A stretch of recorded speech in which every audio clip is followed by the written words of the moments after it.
আসসালামু আলাইকুম এভরিওয়ান, সবাই কেমন আছেন? আজকে রয়েছে স্কুলের টিফিনের জন্য মজাদার একটি রেসিপি। আর এটা শুধু বাচ্চারাই যে পছন্দ করবে তা নয়, এটা বড়রাও কিন্তু অনেক বেশি পছন্দ করবে। তো চলুন বেশি কথা না বলে এই রেসিপিটি শুরু করে দেওয়া যাক। চুলার মধ্যে একটা প্যান বসিয়ে নিয়েছি, এর মধ্যে দিয়ে নেব হাফ কাপ পরিমাণ পানি। এর মধ্যে দিয়ে নিচ্ছি এক টুকরো বাটার। এখানে 2 টেবিল চামচের মতো বাটার হবে। তবে অবশ্যই বাটার দেওয়ার চেষ্টা করবেন, তাহলে এটা খেতে বেশি মজা হবে আর অনেক বেশি হেলদি হবে। এর মধ্যে দিয়ে নিয়েছি 1 টেবিল চামচ পরিমাণ চিনি।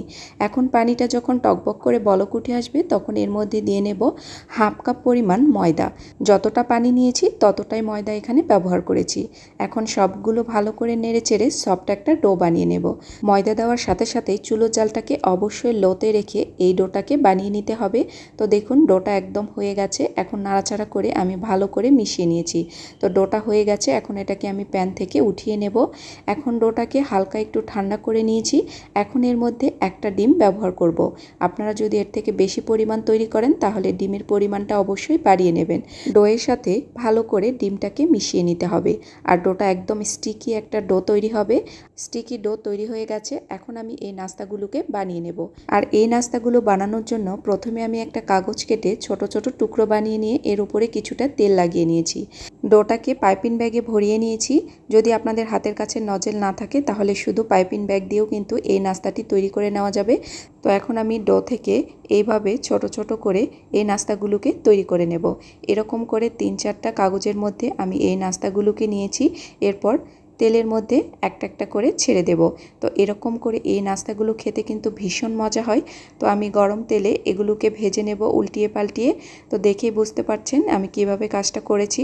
এখন এগুলোকে লালচে কালার করে ভেজে নেব। এগুলো কিন্তু গরম অবস্থাতেই অনেক বেশি মুচমুচে থাকে, ঠান্ডা হওয়ার পরে কিছুটা নরম হয়ে যায়, তবে খেতে বেশ মজাদার হয়। বাচ্চারা অনেক বেশি পছন্দ করে।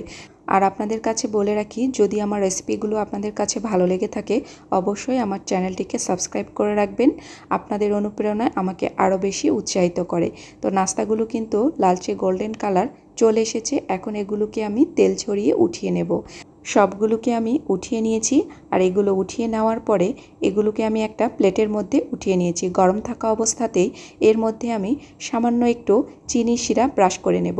আমি আগে একটু চিনি সিরাপ বানিয়ে রেখেছিলাম, উপর থেকে হালকা একটু ব্রাশ করে নিচ্ছি, তাহলে এগুলো খেতে আরও বেশি মজা লাগবে। এভাবে একবার আপনারা এই নাস্তাটি তৈরি করে দেখবেন, বাচ্চা থেকে বড় সকলেই অনেক বেশি পছন্দ করবে। আজকের রেসিপিটি আপনাদের কাছে কেমন লেগেছে? ভালো লেগে থাকলে অবশ্যই লাইক এবং কমেন্টস করে যেতে ভুলবেন না। সবাই ভালো থাকবেন। আপনাদের সাথে দেখা হবে আবার কোনো সহজ রেসিপিতে। এই পর্যন্তই। আল্লাহ হাফেজ। আসসালামু আলাইকুম।